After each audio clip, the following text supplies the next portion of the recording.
الحمد لله رب العالمين والصلاة والسلام رسول الله وعلى آله وأصحابه ومن تبعهم بالإحسان إلى يوم الدين أما بعد. So today inshallah ta'ala we will continue discussing the book Bulugh Al-Maram من أدلة الأحكام by Hafiz Ibn Hajar Al-Asqalani عليه رحمة الله ta'ala. And as we had mentioned on many occasions that this book is a book in fiqh, but in the approach of the ulama of hadith, where Ibn Hajar and like others that they have compiled or gathered particular hadith relating to matters of ahkam, halal and haram. So this book, Bulugh Al-Maram, we have gathered a hadith pertaining to various topics. And in the last session that we had in this book, that we have completed the discussion regarding ahkam or the hadith that he have related regarding bab at-tayammum. So matters relating to tayammum, that he mentioned a certain amount of hadith pertaining to some of that discusses different masahil, different matters that relates to ahkam or tayammum. And in completion of that discussion, then the author, عليه rahmatullahi ta'ala, will discuss another chapter, which is bab al-hayd. So discussing matter that relates to matters of hayd, which is concerning menstrual cycle. So Al-Islam give attention to many matters, and of those matters that have his own ahkam and also his own discussion is what they mention regarding matters pertaining to al-hayd and other things that relates to this particular discussion. So we'll be starting this discussion, as this is the next chapter to be discussed or mentioned by the author Ibn Hajar عليه rahmatullahi ta'ala. But of those who have explained this book, that he mentioned several hadith pertaining to matters pertaining to al-hayd, wal-nifas and the likes. But others in the explanation of the book that they have somewhat of an introduction where they include certain masail relating to hayd as an introduction to what will follow. So we'll start with that approach. We'll use that approach as it is the approach used by the author of the book Fathul Alam, that he mentioned in his introduction some of the matters pertaining to ahkam related to some matters of hayd. So inshallah ta'ala we'll have that discussion with a few additions here and there. So he mentioned first, and as we'll mention, as Mosul mentioned in the introduction to Kitab al-Hayd, that they'll mention matters regarding al-hayd, the meaning of hayd, lugatan wa istilahan. So what is meant by hayd? So bab al-hayd, a discussion related to hayd, and we'll discuss the importance what the ulama have given to this topic.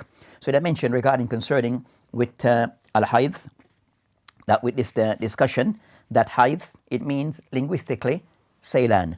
It means saylan. So saylan, we can something as something that flows. So hayd meaning saylan, that means something. It further mentioned هذا الوادي إذا سال, that what is meant by هذا الوادي, that in the flow of the water within the wadi, within the valley. So that's the meaning linguistically. That's the meaning linguistically. As for what is meant by al-hayd with the fuqaha, the ulama of fiqh, that you have, as some have mentioned, you have many definitions that are given. So you have many different definitions that are mentioned and put out regarding what is said to be al-hayd. But as for a more simplistic, a definition of the definition that are given, and to make it more easier for us to comprehend as to what is defined as hayd, the ulama have mentioned, of those who mentioned fi shar, that's what is meant by hayd, that they mention dam yukhrij min al-rahim al-marha, that is a discharge, the blood that is discharged, flow from the woman, from the womb of the woman, fi awqat makhsusa, at specific times. So this is this discharge, which is a blood, so the flow of blood from a woman, from her private areas, and this take place at certain time, which is monthly. That most women would have a cycle. So ordinarily they'll have a cycle which is a monthly cycle. So this is what they define as al-hayd. So others are given other definition, but we just kind of somewhat state here this definition. So it is dam, they mention dab tabi'i, it's like a natural blood, yakhruj min rahim al-marra, that it flows from the womb of the woman, fi awqat makhsus. And I mentioned that it comes at a specific time, and others may add concerning that with sifat al-makhsus, and also a specific description. So that's concerning what can be defined as hayd. What can be defined as hayd. So they have also mentioned second, along with this, that the word hayd, as we mentioned, menstrual cycle, that or menstrual discharge, that also it is referred to it have other names that's referred to as. So it have other names that it is referred to as. So I mentioned that of those names that have been mentioned regarding al-hayd, also referred to, so we have hayd, then we also have a form of discharge, then also some refer to as nifas, as we'll discuss. There's a slight difference, but at that come when a woman after child bleeding, but a form of discharge, so it is nifas. And they mention also of the names, diras, that's referred to as diras, also referred to as tamsun, so it refers to as tamsun, so also have that name, also i'sar, also refers to as i'sar. So these are names mentioned, dahiq, also al-hayd is referred to as dahiq, also Iraq, also referred to as firaq, also tamthun, and also ikbar. So these are those names that is used alongside in reference to al-hayd. So these are the names that are also used intending al-hayd, as mentioned by the likes of Ashar and Nawawi, were mention of these names and others. Of those masail as that is mentioned as a part of the introduction regarding concerning of hayd, that they'll mention regarding concerning this discussion regarding al-hayd wal istifada. So they mentioned that the first of those things to take into account in discussing concerning bab al-hayd also will be discussed with hayd, that also bab al-nifas wal istihada. So in this chapter we'll be covering matters that discuss concerning al-hayd, nifas, after child bleeding, and third, al-istihada. So these are also a bleeding discharge that is a form of where it's an illness that the woman is experiencing. So these are these three types of discharge that a woman may experience, and each of them have their own rulings that apply to them. So they started with al-hayd amongst those ones. So they mentioned that regarding concerning anwa, ad-dima, the different type of blood discharge that a woman may experience coming from her private area. So different type of blood discharge a woman may experience coming from her private areas. So they mentioned that the first dam al-hayd that we're discussing, dam al-hayd, so this our menstrual cycle, we mention dam tabi'i, it's like a natural blood that a woman that they experience, and also is an indication that a woman have reached the age of puberty. So also is a sign of puberty in having a menstrual cycle. And so it comes at a certain time. I said it comes monthly at a certain time. So that's concerning al-hayd. The second type of discharge that a woman experiences, dam al-nifas. Dam al-nifas. Dam al-nifas. So as we mentioned that huwa kharij ba'da farag rahim min al-janin. So it is that so she experienced this after childbirth.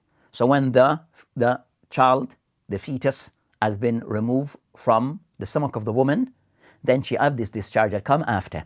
It comes after of her delivering of the fetus or the child. So that is dam nifas. The third that they experience, dam al-istihada.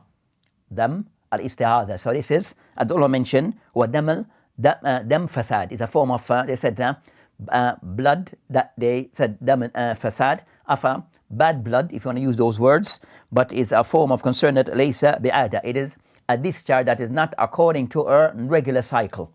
So it's a discharge that is not a part of our regular menstrual cycle. It's referred to as dam fasad, like it says not a part of our regular cycle, so it's not considered. So that's concerning of the different type of discharge that a woman may experience. And this third, dam al-istihada, that I mentioned, is a form of sabab inqita al-irq, where either blood vessel have been erupted or burst, where while she's having this type of continuous discharge. So those are the three type of discharge, blood discharge that a woman experience: al-hayd, second, nifas, that's more so that relates to pregnancy, and the third is al-istihada, that occurs where there's excessive continuous blood discharge that is outside the norm. due to a blood vessel being blood vessel. So that's concerning that they mentioned here. Of those masail discussed regarding that the ulama have mentioned on this matter, that they have cited the importance of this matter. So they have mentioned regarding concerning the importance of this matter, regarding knowing the ahkam that relates to Hayd, as it affects many things. It affects that many things. So as they mentioned, that al-Hayd with nifas is of those things that Allah subhanahu wa ta'ala have that is innate within a female. So most female experiences. So it is something that and it will affect regarding concerning that their functions at time. So it's important that a female is aware of this, as they will say, knowing how her body functions and understanding our functions of her body, and also it have ahkam that relates to that goes along with it. So with Hayd, nifas, or istihadha, there's ahkam shar'iyya that's also go along with these different type of discharge. It is stated by An-Nawawi and others where he stated, اعلم أن الباب الحيض من أويس الأبواب, that he mentioned that Bab al-Hayd is one of those more difficult of discussions. Bab al-Hayd is of those more difficult discussion. That I mentioned مما غلط فيه كثيرون من الكبار, that even many of the kibar ulama that even fall into errors in this area. Then he mentioned, so he showed that this matter is something which is serious, that even the kibar of the ulama at times may fall into errors in this matter. لدقة مسائل. Why he mentioned? Because of the masail, that they can be very diqqa, that intricate masail that relates to this. Then he mentioned وَأْتَنِي بِهِ الْمُحَقِّقُونَ, but also the ulama, they give us a lot of attention regarding the chapter of Hayd wa Nifas, that they give this a lot of attention. Then I mentioned, and to the extent where أفردوه بتصنيف, that some of the ulama even have books separate that is written separately on this topic. So books that are written specifically on this topic of Hayd. So it shows the importance of this matter regarding looking into this matter. So also it affects the woman, also it affects her husband and others around her. So this matter needs to be understood. So as we have discussed regarding that, it have an impact on many different masail. They mentioned regarding concerning that al-Hayd, then as we mentioned before, is a sign of the woman concerned that of womanhood. Hayd is a sign of womanhood, where now she's now at a stage where that pregnancy is possible. She has to now attend to matters regarding her cycle and our body changes. So given this matter attention as it is due. Also, ahkam al-Hayd that have an impact is of those things that it spill over, or is of those matters that are discussed in many other areas regarding fiqh. So Hayd is discussed in many areas of fiqh. So matters that relates to salah, siyam, tawaf al-bayt, performing of hajj and umrah, Hayd play a part in this. So Hayd is related to these topics. Also regarding certain other topics regarding an-nikah, by way of divorce. So more so in the bab of divorce, talaq. So Hayd also play an important role in this regarding relationship between a husband and a wife. Hayd also play a role regarding what one is allowed and when one is not allowed. So it kind of somewhat Hayd that it does is covered in many other discussion regarding ahkam al-fiqh across the board. So it becomes important for one to be aware of this topic. So with this matter, they have mentioned also with al-Hayd wa nifas that it is stated by Ahmad ibn Hanbal alayhi rahmatullahi ta'ala regarding that he mentioned Hayd yadur ala thalatha ahadith, that Hayd it revolves around 3 hadith. Matters pertaining to Hayd, it revolves around 3 hadith. He mentioned the first, the hadith of Fatima, that will be of the hadith that we will cover. Hadith of Habiba, that will be of hadith that we cover. and also the hadith of Hamna. So Bab al-Hayd, that he mentioned that this discussion, it revolves around those 3 hadith as the primary source. They have other hadith, but these are the main hadith that covers some of the ahkam that relates to al-Hayd. The hadith of Fatima, the hadith of Habiba, and the hadith of Hamna.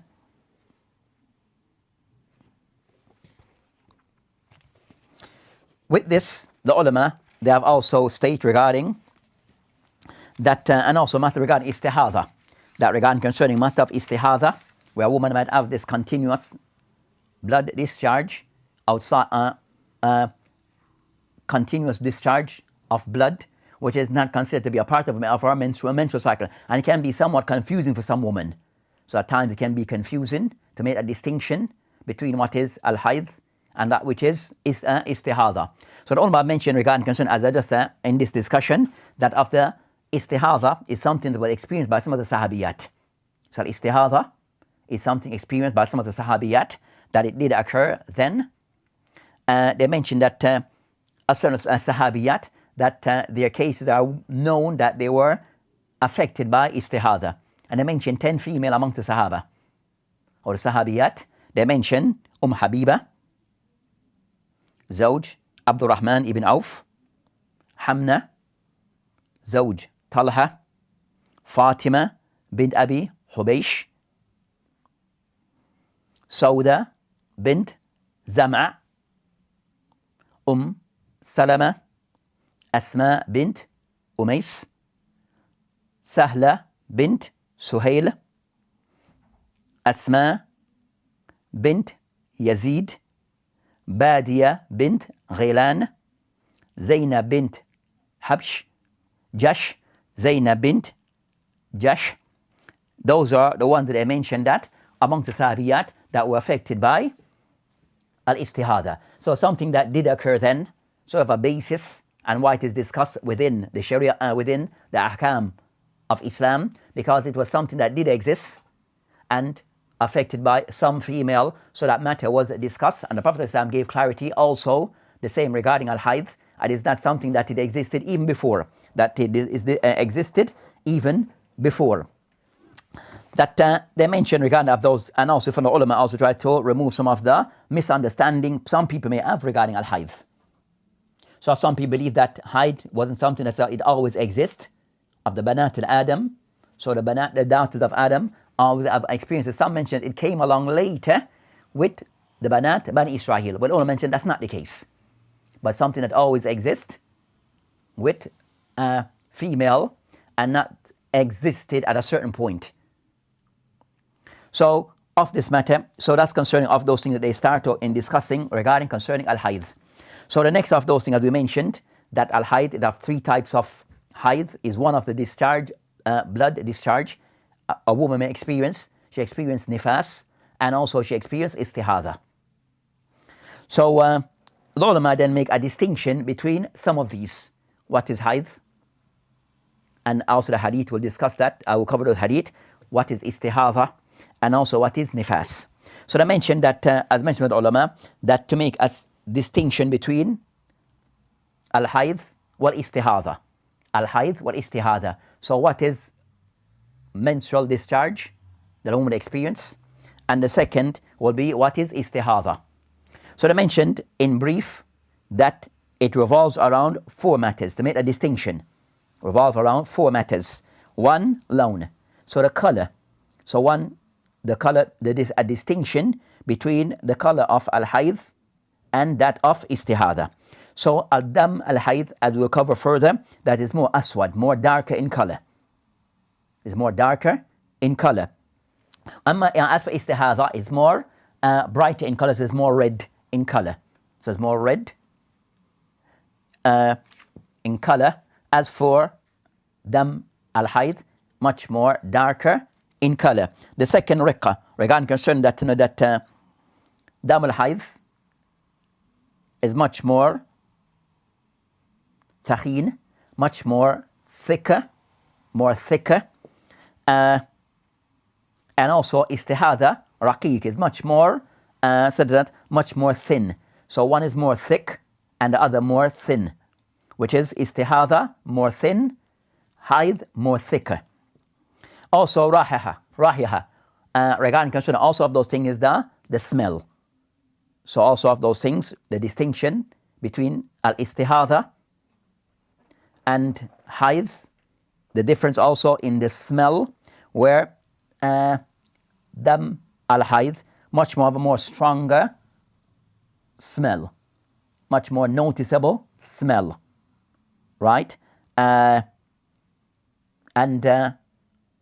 istihada, that doesn't have that of a strong smell. So istihada doesn't have that more stronger smell as that of hayd, as a more noticeable smell, a more noticeable odor. Then after the fourth regard, I mentioned that tajammud, where I mentioned that more concerned that, that being more solid, that hayd not as more, as that more solidified, more solid compared to that of congeal, compared to that of al-istihada. So we find that hayd, that is not as solid as istihada, it is a little more more solid. So hayd more flowing, istihada a little more thick as they come out, not that come out more solidified, if one use those. So that's concerning the difference between both. So those are some ways to make it distinguish between both. To distinguish between both, some of those things are of the things to take into account. Of the masail that they discuss, so the Prophet ﷺ mentioned the hadith regarding concerning that al-hayd, that's a history, also the fa'idah that I mentioned in Sahih in the hadith of Aisha رضي عنها النبي عليه السلام أنه قال في الحيض هذا شيء, regarding concerning al-hayd, كتب الله على بنات آدم, that she mentioned regarding that hayd, the Prophet ﷺ state هذا شيء كتبه الله, that Allah subhanahu wa ta'ala have written this upon the daughters of Adam alayhi salam. So there's something that is there, and that applies to all females from the time of Adam alayhi salam, the days of the time of Adam, up until today, ila yawm al-qiyamah. So hayd is of those things that Allah subhanahu wa ta'ala have prescribed and ordained upon a female to go through this experience. So that it affects all, and contrary to what some may say, that hayd kind of somewhat start upon the ladies in the time of Bani Israel, which came a little later after that came. So that's not the case. At the hadith in Sahihain, the hadith of Aisha, kind of somewhat what gives a meaning, that is something that has always been written, something that women experience from the time of Adam alayhi salam and Hawa up until today, and until Qiyam Musa. Of the things that they discuss at the part of the introduction, we just discuss a few more masail. What is the hayd? What's the age? What's that? At what time it lasts? A woman experiences up until what age?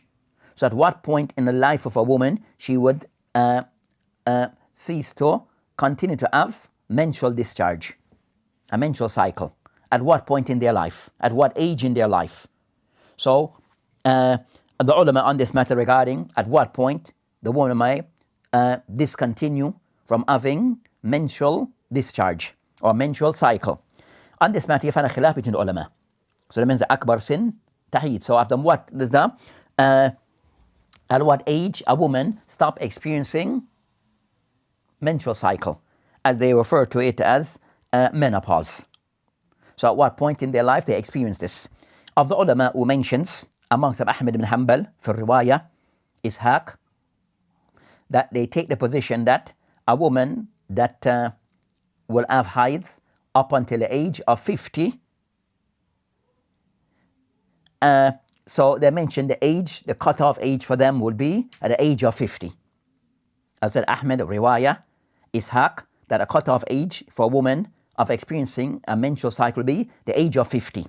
But also you have another riwayah, Ahmed, that mentioned 16, that should still have a cycle up until the age of 60. So 50, so in between 50 and 60, that she would experience, I mean that then at that age, she'll still up until that age, but after that age then, between 50 and 60, she will have a menopause, stop having a regular cycle. So that's the first qawl.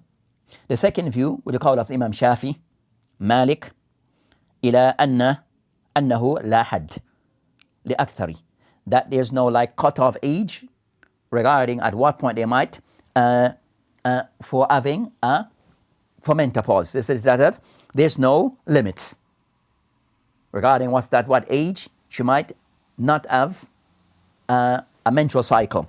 And that's the view taken by of those who kind of somewhat coincide. As you said, they set no limits as for what is the most age is open for them. It could go beyond 50, she could go beyond 60 and still experience a cycle. But at some point, well, she'll go through menopause. But at what age? They don't set an age to it. So she'll at some point have a menopause, but at what age? They put no limits to this, or set an age for this. And they mentioned that also of those who incline towards this view, Shaykh al-Islam ibn Taymiyyah, also Ibn Qayyim, and also of contemporaries, we have Abdul Rahman al-Sa'di, Muhammad ibn Ibrahim, previous Mufti of Saudi Arabia, and also Sheikh Muqbil ibn Hadi al-Wadi, and Sheikh Ibn Uthaymeen, alayhim jami'an, rahmatullahi ta'ala alayhim jami'an.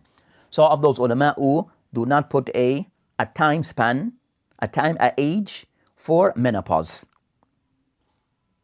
They do not put an age to menopause. And of those who are more inclined towards that view, that might varies. So of those who set an age, that age that they have set 50 or 60, anything after then, is not considered to be haid. Is not considered to be haid, and the rule of haid would not apply. As for those who say there's no age limit for haid, then even after 60 and she's still experiencing what can be seen as haid, a monthly discharge, then they see it as that's haid, and the rules apply accordingly.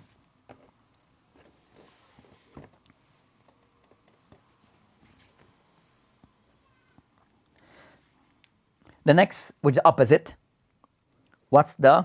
at what age will a young girl start experiencing a menstrual cycle? At what age? At what age they start experiencing a monthly cycle? What's the least of the age they might experience a cycle? That a jumhur of the ulama, that the youngest age of having a cycle, they mention tisas, it is the age of 9. So from 9 up, then a woman could experience, they consider to be that the age for experiencing a menstrual cycle, 9 and upwards.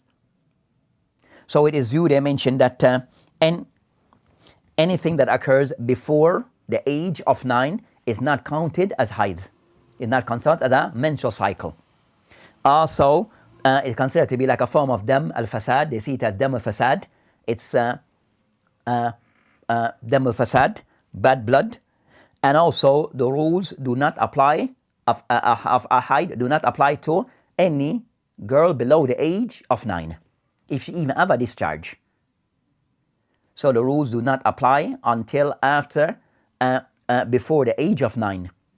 So that's concerning of the view of those who have taken the view, that's the view taken by Jumhur of the ulama. Jumhur of the ulama. So they mean there's a woman, and they use a dalil, a narration that is mentioned by Aisha radhiyallahu anha, where it is stated that, which is stated, إذا بلغت المرأة 9 سنين فهي امرأة. That if a woman reached the age of 9, a girl reached the age of 9, she's considered to be a woman. But I mentioned that Tirmidhi rahimahullah ta'ala, he mentioned this narration in his Al-Jami', but he didn't mention with the isnad. So at Tirmidhi, he mentioned this narration upon Aisha, but without an isnad. That's the first view. That's the first view. The second opinion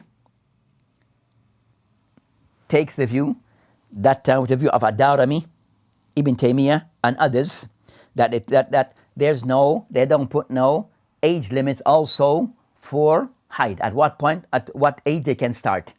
So as for the least age it can start, there's no limits for them. They see it as there's no set age regarding at what point it can start. But I mentioned that, and that's the code that they mentioned, that taken by Ibn Taymiyyah. Also, you find that Sheikh As-Sa'di and others that may align to that view. That also for the least age, a girl might start experiencing a menstrual cycle, that they see it, it could occur even before 9. And the rules apply. So if what is said to be cycle by way of his monthly, the color, and also what she experienced in her body, and she's experiencing these things at that age, that's considered to be haid. And the rules then apply, even if she's below the age of 9 or above. So that's concerning the view of the ulama. As I mentioned, that there's nothing said clearly in the Hadith, or the Quran or the Sunnah regarding the least age a girl may experience having a menstrual cycle. So they can sometimes leave it as something which is that there's no set age for the least nor for the highest. So that's concerning that matter. So with that, inshallah, you have other masail that are related, but as an introduction, we'll start with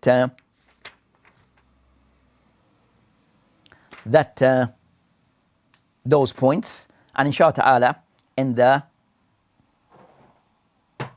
next session, then we'll discuss the hadith and other points relating to al-hayd and the ahkam that relates to al-hayd. So that inshallah today will end. وبالله تعالى التوفيق وهذه السبيل والآخرة والحمد لله. السلام عليكم ورحمة الله وبركاته.